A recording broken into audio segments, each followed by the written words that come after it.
Welcome to the Soul Script podcast. Here we explore how to unlock the power of our story. Our journey here on earth can be one of deep passion, intentional creation, and personal transformation. The only thing holding us back is our stories. Come and join me as we rewrite and reignite. This podcast episode, just a warning, might be a little somber, and it might be something that you don't want to listen to depending on your life circumstances. I guess this is kind of like a trigger warning. We're going to be thinking about death. And I know that there are so many things that we have to be conscious of when we're talking about death and be really aware of each individual's situation that they're going through, and those who have lost significant others or experienced, major grief of their own. And so I just want to be conscious and aware of that. And today I'm going to be talking about my experience contemplating death. And it's not something that I ever thought I would really contemplate at the age of 32 years old. I thought that would be something that I would maybe focus on in my 60s or 70s when most people are thinking about retirement and wanting to get their wills together and picking a plot for their burial site. And here I am at 32, and it's something that's on my mind. It's something that has been on my mind for the last 6 or 7 months. And I want to talk to you about my experience today because I think my experiences thinking about dying have impacted my life greatly. And I think for the better, although there is a certain amount of anxiety that comes along with these thoughts, I do think that on the other side of these thoughts is beauty. And so that's what we're going to talk about today. I guess a good place to start would be at the beginning. A very good place to start.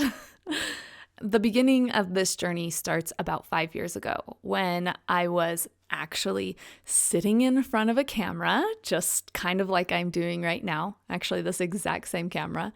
And I was preparing a video with my husband to actually enter a competition with Tepui, which is an outdoor brand specifically making rooftop tents and awnings and things for overlanding. Well, they had this sort of competition where they were going to pick a few people to go on their adventures, and essentially you would get a lot of swag for it. And in return, they wanted a video and your pictures that you took. And so we were preparing for our entry to this competition, and so we had to make a video to kind of show our videography skills. And so me and my husband are sitting in front of the camera, and I'm, giving this reason why they should pick us and kind of this interview. And then all of a sudden, something really weird happened in my brain. And it was like this weird phenomenon where I was having these flashing memories in the back of my head, but then I was still present and conscious. There was just something weird going on, and I remember being pretty panicked at the moment and just kind of throwing my hands out and being like, Andrew, I don't know what's happening. Something weird is happening, kind of freaking out. And he was like, okay, calm down. It's okay. We'll, get through this. And it was just this weird experience where just something happened in my brain. But I guess I didn't think too much about it because it was just this one instance. Maybe it was just kind of a weird jolt. I wasn't sure what it was. But the next month, I had the same experience happen again. And at this point, when it happened 2 times, I figure, okay, this isn't just one freak experience. So I started kind of researching these experiences and trying to figure out what it was. And I definitely had this intuitive thought or feeling that what I was experiencing was seizures. But it wasn't like a big full-blown seizure. It was just kind of this weird fluttering in the back of my head. And through my research, I found that there was something called focal epilepsy or focal seizures, where you seize in just one portion of your brain. And depending on what portion of your brain is seizing, you're going to have different symptoms or different expressions of that seizure. And one of the parts that could seize is actually part of your memory storage. And so when you have a seizure in this area, it just kind of brings flashback memories. It feels like deja vu. It just has this familiar feeling because it's just bringing forth a lot of random memories, but you can still stay very conscious. So I went and had some testing done, EEGs, like the whole thing, and essentially the testing came back really normal and with nothing really significant. And the neurologist that I was going to just really didn't see any problem. And so I just kind of continued on, and I actually continued having these seizures once a month, and they would happen like clockwork, and they would actually happen right around my menstrual cycle. So I went and for a long time thought that for some reason my hormones were off that were causing me to have seizures and walked down that road. I found out that really the drop in my progesterone and a spike in my estrogen were just triggering the seizures. But really, these seizures didn't affect me that much. Once a month, I got 1 or 2 seizures that were just like a weird flashing memory in my brain. What's the big deal? We'll just kind of continue moving along the pathway and try to help them as naturally as I could, because I was told it wasn't really a big deal. Well, the seizures got more and more frequent, and they started presenting in different ways. And I'd say they started presenting in a more serious way. And so I began feeling like there was more urgency in figuring this out. So I went and saw lots of different doctors. I didn't go see a neurologist because I really didn't feel like the neurologist gave me much insight. He was just like, this is fine. You're going to be okay. And maybe at that point I was fine and I was okay. But as these seizures continued, I started having more and more issues. And one of these issues was significant memory loss. Or maybe not memory loss. I wasn't losing the memories that I already had, but it was really difficult for me to store new memories. So there's about a 2-year period where I began not being able to store my memories, or it would be only the really significant ones that I could pull. And when somebody would remind me of these memories and, experiences that I had and, kind of went into more detail, then I could pull it from my memory bank and remember them. And so I guess it wasn't such a problem storing the memories. It was actually a problem bringing the memories back so that I could remember them. And this in and of itself is really scary because you face this reality where, at least at this present time, when I was going through this, and I started having these memory issues, we'll call them memory issues. You think about like who you are if you don't have your memories.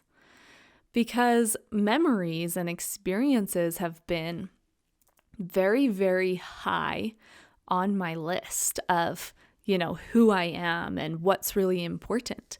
When you're prioritizing your life, you think, well, like, at least we have our memories. But what happens when you don't have your memories anymore? And it was really hard to face this idea. Like, who are you if you don't even have your memories? And you start thinking about like, who am I? What makes a person? And, all of this brought on a lot of existential pondering for me. I still don't really have the answer for you on who you are when you don't even have your memories. But I think that there's this feeling of you at least want to have hope that there's life after this life that brings back a restoration of those memories. And maybe you aren't your thoughts. Maybe you aren't just those memories. You're something greater than that. You're something that even has more substance. I do think it's important to take time to think about who you are and what defines you. Are you defined by your career? Are you defined by that you're a mother or a father? Are you defined by your skills or your gifts? And are you defined by your memories or the experiences that you have? What actually defines you? Who are you actually? And I'm going to leave that just this open-ended question because, like I said, I don't necessarily have the answer. But what I can tell you is that going through this experience has made me realize that we identify ourselves with our careers or what we're interested in or our strengths or the friends that we have. And I feel that that is not who we actually are. When you strip away those things, when you no longer are a doctor, when you no longer have small children and they're gone from the home and they're independent, who are you? And when you're facing, the reality that not everything lasts for forever, and especially those things that you may identify yourself with, then in the end, who are you? I think this is a really important question to ask. So I want to invite you to ponder on this question with me and take some time to ask yourself this open-ended question of who am I? And just see what comes up for you. See what lessons are in store for you. And like I've said many, many times before in the previous podcast episodes, asking questions is really powerful. And if you can be a powerful question asker, that is how we can find ourselves, how we can do a lot of healing. It kind of starts with an awareness. And then after that, asking questions and seeing what comes up. So asking questions is huge. But when you ask these questions, you are inviting the universe and God to send you an answer. Look around and see what is coming into your space that may be teaching you about who you are. Now, moving on in this experience of figuring out my seizures, of losing my ability to recall memories, this got very difficult for me because your memory is more than just looking back at really fun things. You kind of need your memory for almost everything. Functioning on a day-to-day basis. Where did I put my keys? Who did I talk to? And I would get this crazy social anxiety because I love having conversations with others, but not just lighthearted, tell me about what you do. I want to have deep conversations with other people where many people express their heart, they express their pain, they express their goals and where they want to, expand their life. And I wouldn't remember the details of the conversation that we had. And so the next time we would see each other, I would know that we had a conversation and big things were going on in their life, but it was hard for me to recall everything. And so I couldn't ask follow-up questions. And I didn't want them to think that I didn't care about them. And so this led to social anxiety. So I continued having seizures. They continued getting worse. And I finally went and saw a a neurologist, like another neurologist up at the University of Utah, where they're on the forefront of research. I was like, let's do this. I want somebody who really knows about seizures. And so I went to see a neurologist, and he started putting me on a simple medication just to try and get the seizures to stop. And he reassured me that as my seizures stopped and my brain had time to heal, that I would regain that ability to be able to recall my memories and to be able to have greater capacity to think, because I would get so depleted, especially when it came to problem solving and like, when a normal person has decision fatigue, I could only survive a very short amount of time when it was heavy decisions. And it really was such a burden on my mind. So in May, I started on this medication. And this medication is one that you have to titrate up. So it's very, very slow at the very beginning. And if you go up too quickly, it can actually cause seizures. And so I followed the protocol and I titrated up very slowly. But if there's one thing I've learned about me, is that my body is like extra sensitive to everything. And so like if I have caffeine, for example, if I have it at 3 o'clock in the afternoon and I have 25 milligrams, I will be up to 3 o'clock in the morning. I'm hypersensitive to things. So I knew I was very sensitive, and I probably should have gone up slower than what was even recommended. But we had gone to Disneyland, I had started this medication, and we're back from a trip. Now, anybody who's familiar with epilepsy, you'll know that lack of sleep, stress, or changing your environment can be a trigger for a seizure. So we're kind of hitting the jackpot here. It's good stress, but my body still feels it as stress, going all day in Disneyland, changing my environment, and probably actually absolutely have some sleep deprivation. And so when we got back, we were sitting around having dinner together, and I started having a seizure. And in that moment, I knew that this seizure was totally different than any I had experienced before. And I looked Andrew dead in the eyes and I was like, I'm having a seizure and this one is different, because I needed him to know, because I was scared in that moment that it would progress into something bigger and that I would no longer be able to communicate with him. I also knew right then and there that I needed help. And I think that this can tie back into your intuition, where you have an understanding or a knowledge without any evidence placed before you. So I knew that we were going to need some help with whatever I was experiencing at that time. So once again, like Andrew does, he's like, okay, it's fine. Like, take some deep breaths. Let's calm down. And I went and laid down. And essentially what it was is what my brain was just on repeat. And so a thought would enter my mind and it would just go again and again and again and again.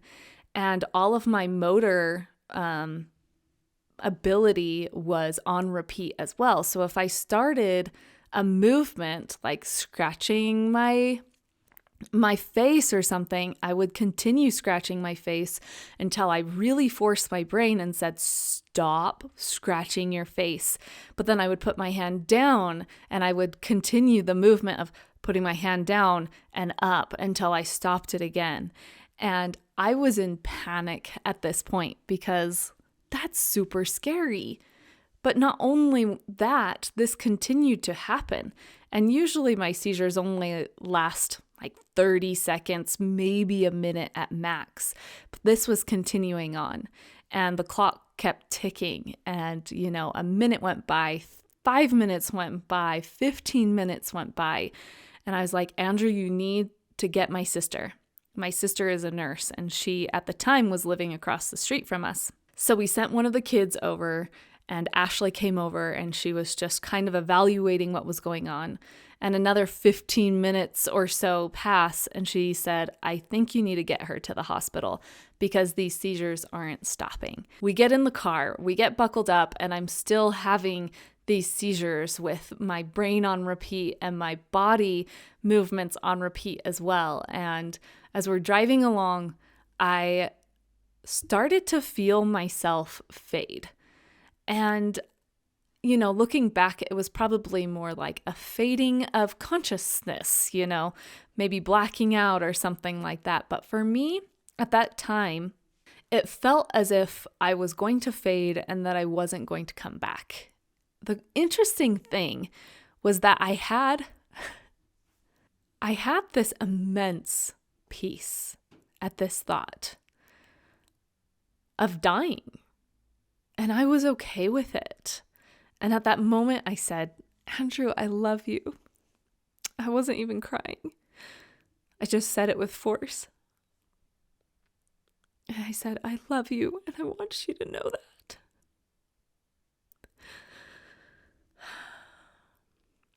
And then I told him, I was like, tell the kids how much I love them. And that I'll miss them so much. That time he was like, no, you're going to tell the kids how much you love them. I know that you love me and you're going to continue loving me. And we're going to go back home and you're going to see your kids' beautiful faces. And as I was fading and he was saying these words to me, I thought, wait, actually, I really do want to see my kids. I really actually do want to continue living. I want to be able to share memories with them, and I want to be with them and continue my life. And so I kind of like snapped out of it, and I was forcing myself to be present. And I was like, no, you are here. You are here. We're going to stay here. It's okay. We're going to stay here. And we got into the hospital, and I'm still seizing as we're checking in, and they just ushered me back into the back room. And I was just like, please just get me something for my seizures. Just please make them stop. And luckily the ER was very attentive at that time, and they came in and they gave me 2 different anti-seizure medication that stopped the seizures. And I'm so grateful for the ER nurses and doctors that were there, and they were just so attentive, and I felt like saved my life. Although I'm sure, other people have had much more extreme experiences with seizures or with near-death experiences, people who probably actually did die and were brought back to life. And I don't want to downplay the experiences that they had, but for me, this was my experience.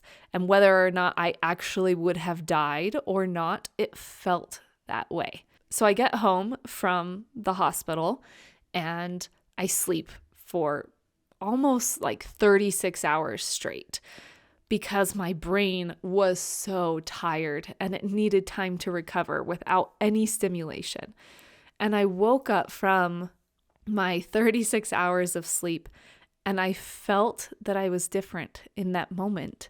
I contemplated the fact that at any point in your life, you could die. You could die right now or next minute. You could die in a car accident. You could get diagnosed with a terminal illness. There are so many ways that we could die at any moment. And I don't want to sound morbid, but I think that it put into perspective my life and the things that I wanted to do with my life and how I wanted to spend each day. I wanted to love all the people around me, and I wanted to let go of all of the things that I was holding against people, and I wanted to forgive, and I wanted to just tell people that I loved them, and I wanted to be present in every moment. Because what if that was my last moment? I'm normally a very external person, but after this, I became very internal and just started to think and evaluate my life at more depth. And I think that I had changed a bit in that moment because of that experience. But of course, Life continues on and memories fade, as my memory does, probably more than others. And you stop remembering really that experience and the intensity of it and the things that you decided in that moment. And I saw myself no longer living the way that I had said that I was going to live in that moment, that I was going to love people and I was going to be present and enjoy each moment. Because in reality, it is hard to always be present. It is hard to just let go of things that hurt you. Sometimes it's hard to tell people that you love them, and it's hard to stay in a state of love. So months have passed from this experience, and unfortunately or fortunately, I have once again been reminded of the commitment that I made to myself to live a different life and to prioritize different things, or the most important things in my life. When we were in Costa Rica for the entire month of November, I mean, honestly, a trip, staying in a different country and dealing with the stresses that come along with that trip, no matter how wonderful it is. And like I said, we can experience good stress too, something that's positive, but your body still experiences it as stress. I had another seizure status, is what they call it. And that's what I went into when I was having those seizures for over an hour that they had to stop in the ER. And so I had this kind of seizure status in Costa Rica. This seizure status, I actually didn't end up really fearing for my life, but I ended up fearing for my cognitive ability. I ended up fearing that I would ultimately go into a state where I was no longer there, where my body was there, but my mind was not there. I think that maybe we've all, maybe for a second, contemplated what it would be like, to have dementia, or maybe we've taken care of somebody who has dementia and we have experience with this, somebody's physically here, but they're not there. And I thought about what it would be like for my children to watch me go through this and watch their mother physically here, but slip away mentally. And this was actually way more devastating than the thought of death, than the thought of leaving Earth and living in another place, the thought of staying here and living in another place in my mind was more horrific than I could ever have imagined. And once again, I was placed in a position where I thought about death. This wrecked me. And I actually spent a large portion, maybe not a large portion, but I spent a portion of my time in Costa Rica where I just wanted to have joy. I just wanted to be surfing. I just wanted to be with my family and be free and lighthearted. And I instead was spending time so scared about my future and scared about what I was going to turn into. It took me a really long time to come around to a place of peace. And I still have so much anxiety about it. Something will come up and I'm back at that place of fear. But I remember sitting on the beach and I remember thinking, I actually don't have any control of the future. The only thing that I have control of is right now. I wish that I could prevent devastating things from happening in my future or the future of anybody else. But in reality, all we have is right now. We don't even have the past. The past is gone. All we have is this present moment. And I came to a place of acceptance. And, I'll just point out that this is the grief process. And whether you're grieving the loss of somebody or you're grieving the loss of a life that you thought you were going to have, you experience the same steps of grief. And so finally, I had come to a space where I could contemplate accepting this fate. And I just had to think. I was like, if this is my future, then it is my future. And I can do all I can do to prevent that from happening. I'm not just going to be complacent. No way am I going to just be complacent and just let this happen. I'm going to continue searching for answers, but having an acceptance that there are things out of my control. And if this is my fate, then it is my fate. And the only thing that I have control of is this moment. And what do I want this moment to look like? What do I want my focus on? And once again, I was brought into this clarity of the importance of life, the importance of the now. Now, I am not perfect, as I think I have stated before, because I want to give myself grace. And I think we all need to give ourselves grace. No matter what experiences we have and we feel this conviction, maybe on New Year's Eve, we're like, I have this conviction that I am going to change my habits.